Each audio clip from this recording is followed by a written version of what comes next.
Bismillahirrahmanirrahim. Assalamu alaikum student, welcome back to my another video. MD GATE की series का ये दूसरा lecture है और ये लेक्चर मुश्तमिल है आज मोनोसेक्राइड पर। तो आज का इस लेक्चर का हमारा जो टॉपिक है वो है क्लासिफिकेशन ऑफ कार्बोहाइड्रेट। तो आइए लेक्चर को स्टार्ट करते हैं। There are 3 types of carbohydrate in a nature. Okay, सबसे पहले यहां पर मैंने लिखा है क्लासिफिकेशन ऑफ कार्बोहाइड्रेट, जिसमें सबसे पहले होता है मोनोसेक्राइड। ये भी कार्बोहाइड्रेट का एक टाइप है। उसके बाद ओलिगोसेक्राइड, जिसे हम डाइसेक्राइड का नाम भी देते हैं। Oligosaccharide is also called disaccharide. उसके बाद तीसरा जो इसका टाइप है वो है पॉलीसेक्राइड। पॉलीसेक्राइड, ये 3 मेजर टाइप्स हैं क्लासिफिकेशन ऑफ कार्बोहाइड्रेट के। ठीक है, तो इन तीनों में से आज का जो हमारा लेक्चर है वो है मोनोसेक्राइड पे। सेक्राइड, अच्छा, मोनोसेक्राइड किसे कहते हैं भाई? मोनोसेक्राइड 2 अल्फाज पर मुश्तमिल है। मोनो का मतलब होता है सिंगल यूनिट या ओनली 1 यूनिट। ठीक है, सेक्राइड का मतलब क्या है? हमने पिछले लेक्चर में पढ़ा था। सेक्राइड एक लैटिन वर्ड है और सेक्राइड लैटिन वर्ड सेक्रम से निकला हुआ है और उसकी मीनिंग है शुगर। ठीक है, तो इसका मतलब ये हुआ कि मोनोसेक्राइड का मतलब है सिंगल शुगर या ओनली 1 शुगर मॉलिक्यूल। तो इसका मतलब ये हुआ मोनोसेक्राइड 2 अल्फाज पर मुश्तमिल है। यहाँ पर मैं मोनोसेक्राइड 2 अल्फाज पर मुश्तमिल है। एक होता है मोनो, दूसरा होता है सेक्राइड। मोनो का मतलब है सिंगल यूनिट, ओनली 1। ठीक है, और सेक्राइड का मतलब क्या होता है? शुगर। मोनोसेक्राइड, उसका मतलब ये निकला कि ओनली 1 शुगर मॉलिक्यूल। तो होपफुली आपको मोनोसेक्राइड की मीनिंग का पता चल चुका है। तो मोनोसेक्राइड का मतलब क्या है? मोनोसेक्राइड का मतलब है mono means 1, saccharide means sugar. तो जनरल कैरेक्टर में सबसे पहली जो पॉइंट है वो ये है कि मोनोसेक्राइड ओनली 1 शुगर मॉलिक्यूल है। यहाँ पर मैंने आपको पहले ही बता दिया कि मोनोसेक्राइड मोनो और सेक्राइड से निकला हुआ है। मोनो की माना है 1 और सिंगल, और सेक्राइड की माना है शुगर। तो इस अंदाज से पता चलता है कि मोनोसेक्राइड क्या है? ओनली 1 शुगर मॉलिक्यूल है। तो होपफुली आपको पहली पॉइंट समझ में आ चुकी है। अब दूसरी पॉइंट यहाँ पर मैंने लिखी है वो ये है कि monosaccharide they can not be hydrolyse further. Monosaccharide को आप आगे किसी भी जो टाइप्स होती है कार्बोहाइड्रेट की, उसके अंदर आप उसको हाइड्रोलाइज नहीं कर सकते, आप उसको तोड़ नहीं सकते, आप उसको डिस्ट्रीब्यूट नहीं कर सकते। ठीक है, तो इसका मतलब ये होता है कि मोनोसेक्राइड कभी भी हाइड्रोलाइज आगे नहीं होगा। मोनोसेक्राइड का जो एम्पिरिकल फार्मूला है वो क्या है? इसका एम्पिरिकल फार्मूला है CnH2nOn। यहाँ पर जो ये N लिखा हुआ है, ये N रिप्रेजेंट करता है एटम्स को, कि कितने एटम्स हैं। क्या उस मोनोसेक्राइड की 1 एटम है, मोनोसेक्राइड का 2 एटम है, 3 एटम है, 4 एटम है। जो जितने नंबर ऑफ मॉलिक्यूल्स होंगे तो उस हिसाब से ये नंबर ऑफ N यहाँ पर लगाया जाता है। ठीक है, यहाँ इस फार्मूला को मैं आगे आपको बताऊंगा कि ये फार्मूला आगे कैसे वर्क करता है। ठीक है, तो मैं बताऊंगा। अच्छा, उसके बाद मोनोसेक्राइड का जो नेक्स्ट कैरेक्टर है वो ये है कि ये वाइट क्रिस्टलाइन सॉलिड है। यानी अगर आप शुगर का मॉलिक्यूल देखेंगे, शुगर का, चीनी का अगर आप मॉलिक्यूल देखेंगे तो एक जरा आप देखेंगे, नोट करेंगे तो उसका जो कलर होगा वो व्हाइटिश कलर होगा, वो व्हाइट क्रिस्टलाइन सॉलिड होगा। आप उसको दबाकर देखना, वो सख्त होगा, वो सॉलिड होगा। ठीक है, तो होपफुली आपको ये पॉइंट समझ में आ गई कि मोनोसेक्राइड क्या होता है। उसका व्हाइटिश कलर होता है, व्हाइट कलर क्रिस्टलाइन फॉर्म में होता है, और उसका जो नेचर होता है वो सॉलिड इन नेचर होता है। ठीक है, तो ये कैरेक्टर भी आपको समझ में आ गया कि जो मोनोसेक्राइड होते हैं वो व्हाइट क्रिस्टलाइन सॉलिड होते हैं, और इनका जो मिठास होती है वो मिठास कौन सी होती है? Sweet in taste. ये क्या होते हैं? टेस्ट में स्वीट होते हैं, ये जहरीले नहीं होती, ये जो शुगर की मॉलिक्यूल्स होते हैं ये हम चाय में इस्तेमाल करते हैं। डिफरेंट जो डेयरी मिल्क की चीजें होती हैं वहां पर हम शुगर के मॉलिक्यूल्स को इस्तेमाल करते हैं। इसका मतलब ये है कि इसका जो टेस्ट होगा वो क्या होगा, स्वीट टेस्ट होगा। ठीक है, अगर हम पानी का कटोरा लेते हैं उसके अंदर हम पानी के अंदर शुगर के मॉलिक्यूल को मिक्स करेंगे, क्या शुगर के मॉलिक्यूल्स पानी के अंदर मिक्स क्यों हो जाएंगे? क्योंकि इनके अंदर वो एबिलिटी है कि वो मॉलिक्यूल के अंदर सॉल्युबल हो सकते हैं। ठीक है, यहाँ पर आप देख सकते हैं कि मैंने यहाँ पर लिखा है मोनोसेक्राइड के अंदर कि मोनोसेक्राइड जो होते हैं ये सॉल्युबल होते हैं, पानी के अंदर ये मिल घुल जाते हैं। ठीक है, पानी के अंदर क्या होते हैं, मिक्स हो जाते हैं। यहाँ पर मैं आपको समझा दूं कि जो वाटर का मॉलिक्यूल्स होता है, ये वाटर का मॉलिक्यूल और ये मोनोसेक्राइड आपस में क्या हो जाते हैं, मिक्स हो जाते हैं। ठीक है, और जब मिक्स हो जाते हैं तो क्या बनता है, उनके साथ सॉल्यूशन बनता है, ये एक सॉल्यूशन बना देते हैं। मोनोसेक्राइड का मैंने यहाँ पर जिक्र किया है, तो आप लास्ट में लिखा है कि ग्लूकोज एक मोनोसेक्राइड है, फ्रक्टोज एक मोनोसेक्राइड है। उसके अलावा यहाँ पर भी मैंने लिस्ट लिखी हुई है, वो आगे मैं आपको इसी लेक्चर में समझाता हूँ। अच्छा, अब यहाँ पर मैंने लिखा है, ये क्या है, मैंने लिखा क्लास फार्मूला एग्जाम्पल्स। यहाँ पर मैंने ये लिखा कि मोनोसेक्राइड तो हमने पढ़ा है, अब मोनोसेक्राइड की क्लास कितनी होती हैं, कितने टाइप्स की क्लासेस होती हैं मोनोसेक्राइड के अंदर।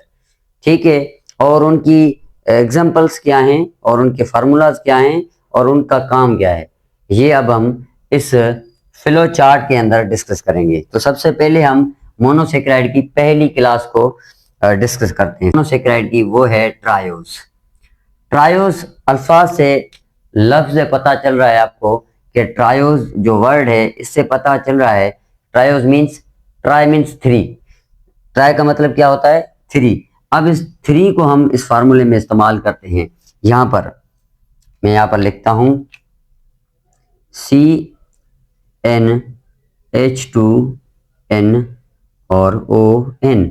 अब मैंने यहाँ पर ट्रायोस जो नंबर होता है, ये जितने भी नंबर होते हैं वो कार्बन के लिए होते हैं, क्योंकि मोनोसेक्राइड के अंदर जो इनिशियल जो वर्ड होता है वो क्या होता है, कार्बन होता है। यहाँ पर मैं लिखूंगा C, और यहाँ पर ट्रायोज है तो मैं यहाँ पर लिखूंगा 3, यहाँ पर लिखूंगा H, इस यहाँ पर ये 2 है, ये N की जगह पे मैं यहाँ पर लिखूंगा 3, और 3 के साथ यहाँ पर O, और यहाँ N का नंबर क्या है, 3 है, यहाँ पर मैं 3 लिखूंगा। अब ये फार्मूला क्या बना, C3, 2 3 6, तो ये हो गया 6, ये हो गया O और ये 3। अब आपको पता चल चुका है कि फार्मूला इस अंदाज से इस्तेमाल होता है। यहाँ पर मैंने कार्बन का नंबर ट्राई लिखा है तो 3 होगा, यहाँ पर टेट्रा मतलब 4, पेंटाज मतलब 5, हेक्साज मतलब 6।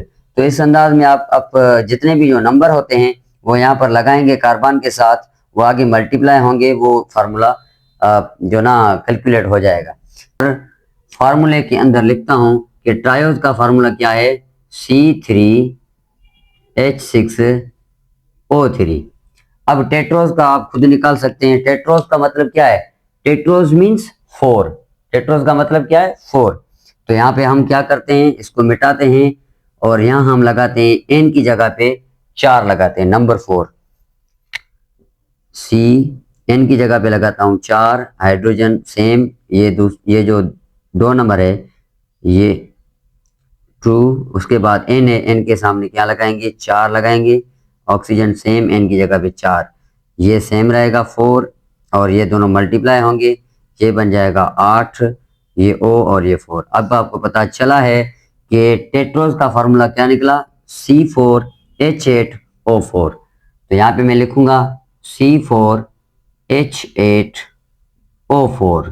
ठीक है, जो इंपेरिकल फार्मूला है CnH2nOn, तो ये CnH2nOn ये फार्मूला किस अंदाज में इस्तेमाल होता है मैंने यहाँ पे समझा दिया है। अब आपको मैंने ये भी बताना है कि मोनोसेक्राइड की जो कि क्लासेस होती हैं, कितनी क्लास हैं, 5 क्लासेस हैं। मोनोसेक्राइड की कितनी क्लासेस हैं, मोनोसेक्राइड्स, अब मैं लिखता हूं मोनोसेक्राइड्स, मोनोसेक्राइड की 5 क्लासेस हैं, 5 क्लास हैं। और ये 5 क्लास कौन सी हैं, सबसे पहले है ट्रायोज, टेट्रोज, पेंटोज, हेक्सोस, हेप्टोस। ठीक है, ट्रायोस, सबसे पहले ट्रायोस को हम पढ़ते हैं। ट्रायोस क्या होता है? ट्रायोस का फार्मूला होता है C3H6O3। ठीक है, एग्जांपल में आता है ग्लाइसरोज, ग्लाइसरोज डाइहाइड्रोक्सी एसीटोन। क्या हुआ? देखें, ट्रायोस का जो एग्जांपल बनता है ग्लाइसरोज डाइहाइड्रोक्सी एसीटोन, ये प्रोड्यूस होता है, ये पैदा होता है रेस्पिरेशन के दौरान। ठीक है, ये याद कर लें कि ट्रायोस जब भी पैदा होता है जब कभी रेस्पिरेशन होती है, रेस्पिरेशन का अमल स्टार्ट होता है, ट्रायोस की फॉर्मेशन होना शुरू हो जाती है। ठीक है, ग्लाइसरोज की और डाइहाइड्रोक्सी एसीटोन की फॉर्मेशन होती है रेस्पिरेशन के दौरान, और इसका फार्मूला क्या है? C3H6O3। उसके बाद है टेट्रोस। टेट्रोस ये रेयर होता है, ये नेचर के अंदर आपको टेट्रोस बहुत कम मिलेगा। ठीक है, और इसका जो फार्मूला है वो है C4H8O4, और इसकी एग्जांपल है एरेथ्रोस और एरेथ्यूलोस। एक होता है एरेथ्रोस और दूसरा होता है एरिथ्यूलोस। ठीक है, तो ये आप इनकी एग्जांपल भी याद करें। ये नेचर के अंदर कम मिलता है, और ये मिलता है तो सिर्फ और सिर्फ बैक्टीरिया के अंदर मिलता है। ठीक है, बाद में हम आते हैं पेंटोस के ऊपर। पेंटोस 5 कार्बन शुगर है, और इसे हम क्या बोलते हैं? राइबोस। और इसका एग्जांपल दूसरा क्या है? राइब्यूलोस। एक होता है राइबो और दूसरा होता है राइब्यूलोस। राइबोस, राइब्यूलोस। ठीक है, ये एग्जांपल होती है किसकी? ये होती है पेंटोस शुगर की। अच्छा सर, ये पेंटोस शुगर कहाँ पर होती है? ये पेंटोस शुगर आपको मिलेगी न्यूक्लियोटाइड के अंदर, न्यूक्लिक एसिड के अंदर। ये 5 कार्बन शुगर है, ये अपनी रिंग बनाते हैं और इनकी अपनी स्ट्रक्चर भी होती है। ठीक है, हेक्सोस की बात करें तो हेक्सोस ये क्या होता है? इसका फार्मूला C6H12O6 होता है। अगर इसकी एग्जांपल की बात करें तो ग्लूकोज, फ्रक्टोस, गैलेक्टोस, ये इनकी एग्जांपल है हेक्सोस की। और हेक्सोस के अंदर एक अच्छी बेहतरीन बात ये है कि जो ग्लूकोज होती है, ये ग्लूकोज जितने भी जो फ्रूट होते हैं, ये फ्रूट जो पकते हैं, राइपिन होते हैं, जैसे आप एप्पल खाते हैं, जैसे आप बनानास खाते हैं, जैसे आप शुगर केन खाते हैं, तो ये जब पकती है, जब ये तैयार होती है, बन जाती है फसल के अंदर, तो आपको उन फ्रूट की जो मिठास होती है वो मिठास इस ग्लूकोज की वजह से होती है। ठीक है, और फ्रक्टोज की मैं बात करूं तो फ्रक्टोज भी ये इस ग्लूकोज, इस हेक्सोज का क्या है? आइसोमर होता है। और मैं अच्छी बात ये भी आपको बताऊं कि ये जो फ्रक्टोज है, ये फ्रक्टोज, इससे हम बोलते हैं फ्रूट शुगर। ये क्या है? फ्रूट शुगर है। ठीक है, ये भी याद कर लें। उसके बाद आखिरी है हेप्टोज।